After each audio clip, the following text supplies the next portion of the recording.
The Forgotten Silence. On the night of April 18th, 1775, the American Revolution almost ended before it began. We hear of the galloping hooves and the shouting, but the most dangerous part of Paul Revere's night happened in absolute, terrifying silence. Legend says he rowed across the Charles River right under the guns of a massive British warship. But how did he do it without making a sound? Some say it was a secret code. Others say it was a borrowed petticoat. History hides the truth in the shadows of the harbor. Tonight, we aren't just looking at a ride. We are looking at a cold, dark crossing where one single splash could have changed the fate of a nation. Close your eyes. Feel the chill of the April wind. Let the water take you back to a night of muffled oars and hidden breath. The geometry of colonial Boston. To understand this night, you must first understand the shape of the world in 1775. Boston was not the sprawling metropolis we see today.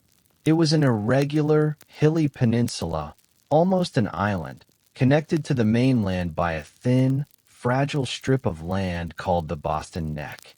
Imagine the city as a cluster of timber and brick huddled together against the cold Atlantic. The streets were narrow, winding labyrinths of cobbles and packed earth.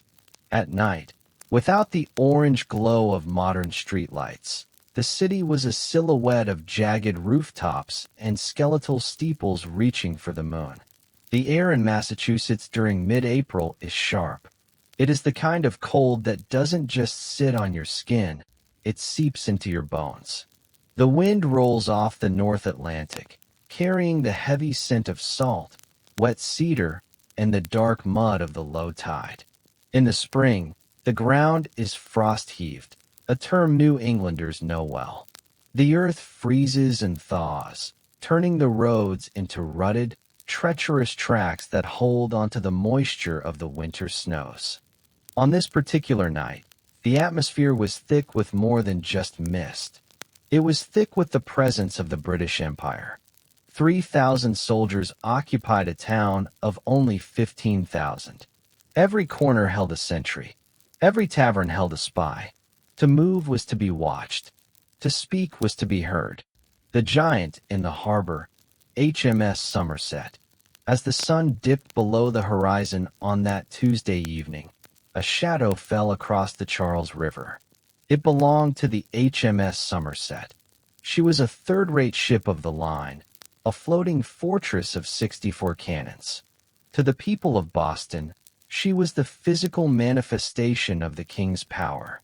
Her masts rose like dead trees against the stars, and her hull was a massive, dark wall of oak that groaned with every swell of the tide. The Somerset was anchored in the narrowest part of the river, the ferryway between Boston and Charlestown. Her job was simple, to ensure that nothing, no boat, no message, no man, crossed that water without permission. Visualize the ship. The black paint of her hull, the yellow stripe along her gun ports, the hundreds of miles of rigging swaying in the breeze. On her deck, British Marines paced with loaded muskets. Their eyes scanned the dark water for the slightest ripple. They were bored, they were cold, but they were trained. Beneath the ship, the Charles River moved with a heavy, rhythmic pulse. The Charles in 1775 was much wider than it is today, a vast expanse of brackish water where the salt of the sea met the fresh runoff of the inland woods. At night, the water looked like black silk, beautiful but deadly cold. Paul Revere knew he couldn't take the land route. The Boston Neck was heavily guarded. If the message was to reach Lexington, he had to cross the water. He had to go by sea. He made his way through the North End, a neighborhood of shipwrights and sailors. The houses here were old even then, their overhanging upper stories casting deep shadows over the narrow paths. He walked with his head down, his cloak pulled tight against the New England chill. He reached a small boat hidden near a wharf. Two of his friends were waiting. They had the boat, but they had a problem. A catastrophic problem. The oars. In the dead silence of a harbor at night, the sound of wooden oars turning in wooden locks, clack thud, can be heard for miles. It carries over the water like a drumbeat. If they rowed toward the Somerset, the sound would give them away before they were halfway across. They needed something to muffle the sound. They needed cloth. But they couldn't go home. It was too late, and the streets were crawling with patrols. As the story goes, a window opened quietly above them. A woman, a patriot, had been watching from the shadows. Understanding the silence required, she stripped off her flannel petticoat and dropped it down into the darkness. Imagine the texture of that flannel, warm, heavy, and worn. The men tore it into strips and wrapped it tightly around the looms of the oars where they met the locks. Now, instead of wood hitting wood, it would be cloth pressing against cloth. The sound was gone. The stealthy crossing. They pushed the boat off. The transition from land to water is a sensory shift. The solid, cold ground is replaced by the unstable, swaying energy of the river. The air becomes wetter, smelling of old wood and salt. Paul Revere sat in the stern. His two friends took the oars. Dip, pull, lift, dip, pull, lift. Because of the flannel, the only sound was the faintest swish of the blades entering the water. It was the sound of a sigh.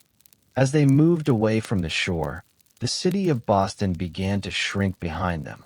The flickering lights of the taverns grew smaller. The world became a landscape of grays and blacks.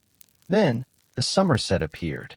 From the waterline in a small rowing boat, the warship didn't look like a boat. It looked like a mountain. The hull rose up beside them, blocking out the stars. Revere could hear the water gurgling against the ship's massive rudder. He could hear the muffled voices of the British sailors on the high decks above, laughing and complaining about the cold. He could see the lantern light glowing from the captain's cabin windows, casting long, golden fingers across the water. They were rowing through those fingers of light. Every muscle in their bodies was tight. If in or splashed, if a man coughed, if the flannel slipped, the Marines would fire. A 64-gun ship does not need to aim well to destroy a small wooden boat. The tide was pulling at them, trying to drift them closer to the ship's bow. They had to pull harder against the current, yet keep their movements fluid and soft. Focus on the rhythm. The cold spray hitting Revere's face. The rhythmic tension in the rower's shoulders. The way the moon sat low on the horizon, a pale, unblinking eye watching their every move. They were ghosts in the king's backyard. Minutes felt like hours. The shadow of the ship slowly receded. The dark wall of oak was replaced once again by the open expanse of the river. They had passed the lion in its den, the Charlestown shore. Finally, the boat's prow hissed as it slid into the soft mud of the Charlestown shore. The air here felt different.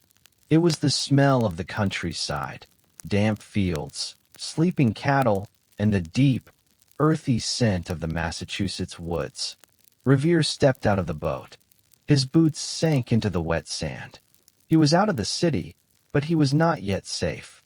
He was in a landscape of rolling hills and winding stone walls. In 1775, the area we now call Somerville and Medford was a series of isolated farms and treacherous marshes. He met the men who had been watching the steeple of the Old North Church. They had seen the two lanterns. They knew the sea route was the reality. They had a horse waiting for him, a strong, fast mare. Revere thanked his friends, the men who had rowed him across. They disappeared back into the darkness of the river, their muffled oars taking them back to the occupied city. Revere climbed into the saddle. He felt the warmth of the horse's flank against his legs, the steam of its breath in the cold night air. The silence of the water was over. Now, The thunder of the ride was about to begin. The sleep of history. As you drift closer to sleep, think of that small boat. Think of the strips of flannel, wet with river water, still wrapped around the oars. Such a small thing, a piece of clothing, standing between the silence of a colony and the roar of a revolution. The Charles River still flows today, though its banks have changed and the great warships are gone. But on cold April nights, when the mist rolls in from the Atlantic and the salt air hits the north end, the silence returns. The roads to Lexington are now paved. The marshes have been filled. But the New England wind still carries the same chill it did that night. Imagine the boat drifting away, disappearing into the fog. The water settles. The ripples fade. The Somerset sways gently in the tide, its crew unaware that the world has already shifted beneath them. The city sleeps. The harbor is still. The muffled oars have done their work. The night is long. The air is cool. And the story is safe. Rest now. The crossing is complete.